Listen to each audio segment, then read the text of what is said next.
Hey everybody, and welcome back to AJ's Masquerade. Today I will be showing you how to make a custom name or word bracelet. So, roll the intro.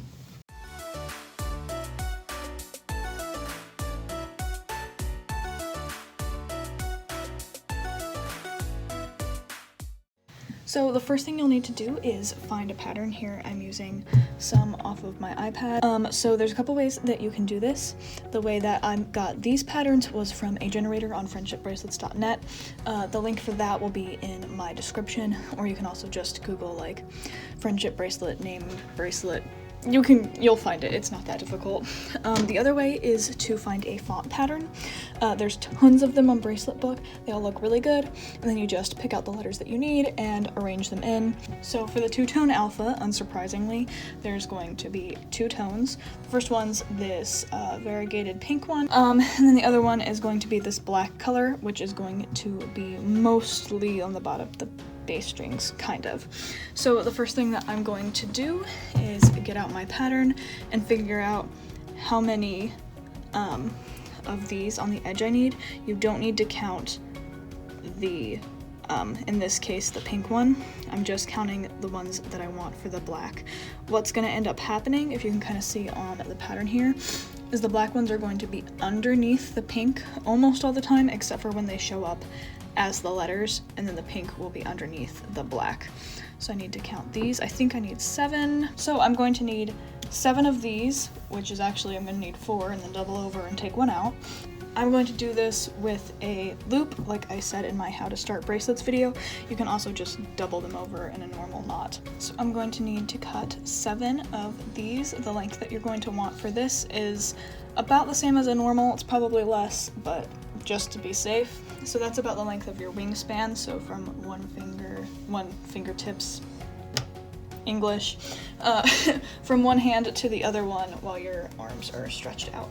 So I guess length of wingspan, is that a good way to put it? And then maybe a little less, but I'm gonna go with more because I have an irrational fear of running out of string. So I'm gonna go ahead and cut 3 more of these, and then I will meet you back here. So all my strings are cut, and now is the point where you double them over and make a loop. However you want to start that is totally fine. You can either just tie a normal knot and then pull one of the strings out to cut later. I am going to do a loop, which means that I'm going to use one of the strings to make the loop, and then I will cut it after the fact, and then I will end up with 7. So I will do that super quick.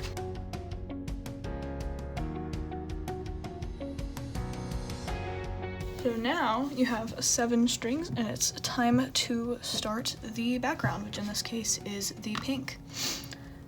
So how you're going to do that is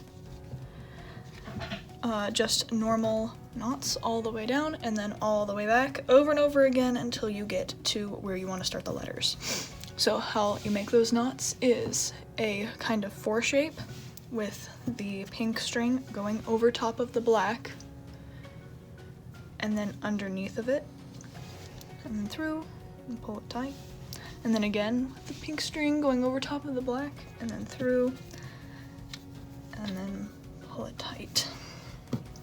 I'll show it a couple more times because it's confusing. So you'll make a kind of 4 shape and put the pink over top of the black and underneath. And then you'll do it again to make the full knot. And then you'll just go all the way down and all the way back. Alright, so there's the end of, hello, don't do that. Here's the end of my first row, and now I am going to go back the other way with the same knot, but in reverse. So now the 4 is going to be pointing to the right, and then it will go over the black string and then underneath and then through the little loopy boy. And the same thing again. And then do that all the way down and back. Now how many times you do this before you start your letters depends on how long you want to be the bracelet. For my wrist, I usually like my bracelets to have between 100 and like 120 rows. So for this one, what I did was I counted how many rows were in the alphabet pattern that I had with the letters, and it ended up being 37. So then I just subtracted and divided by 2. So I have to put, oh no, my bad, it ended up being 31. So I have to make 37 of these and then come back. So that's a time. So I'm gonna go down and back like this 37 times, and then I will come back to show you how to make the word part. All right, and we're back. I've done 37 rows of just the pink, and now it's time to start in on the letters. So what you're gonna do is use your pattern and see how it lines up. In this case, the first one is, make sure that fits. The first one is this S, so there's going to be one of the white, or in my case, the pink, just like normal. And then you can see in the pattern, the bottom one, the red one, goes over the white. So this is the two-tone alpha technique, where you use the bass strings to go over the one that occurs more often, I guess. So you're just going to do a quick knot in the opposite direction that the pink string is going. And then the pink string will continue to travel in this direction while that one just hangs out there and becomes the first part of the letter. The next two are also black, so those are going to get knotted over the pink string as well. Now the next one is pink again, so I'm just going to put the pink over, and then one more black and another pink.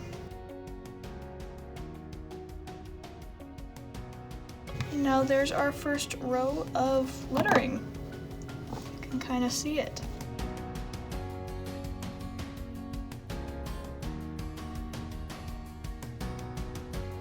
There's the end of our second lettered row. So it's basically the same thing, just like that, for the rest of forever until you reach the end of the pattern, and then do the final finishing bit, which is the big unwritten chunk at the bottom. I know how words work. So I will go ahead and finish this, and I'll meet you back at the end of the video for a couple announcements. Alright guys, so it is about a day later, and here is the finished bracelet. Yay! I really like how it turned out, especially with the color changing string, and I hope that if you guys decided to do it, that yours will look good as well. Just like with the last video, which was the vertical wave, this is a great way to start getting into alphas and begin to understand how they work. I started both with the vertical wave and these as like my first introduction to alphas, and did a lot of them before I moved on, and that really helped me understand once I did the more complicated stuff, like the super big boys that I do now. If you're interested in seeing more alphas, then go ahead and subscribe, because the next friendship bracelet video will be a super cool time lapse of a really pretty pattern that I found. And I'm also going to try and do some more alpha related tutorials, because there seems to be not as many of those as for normal patterns, and I way prefer alphas. So yeah, if you want to see some of the patterns I like and even the patterns I've made, then you can add me as your friend on Bracelet Book. I would love to hang out, and you can private message me and we can just vibe. It'll be a time. As you can probably tell from the change in table, I am back in my dorm, so school exists.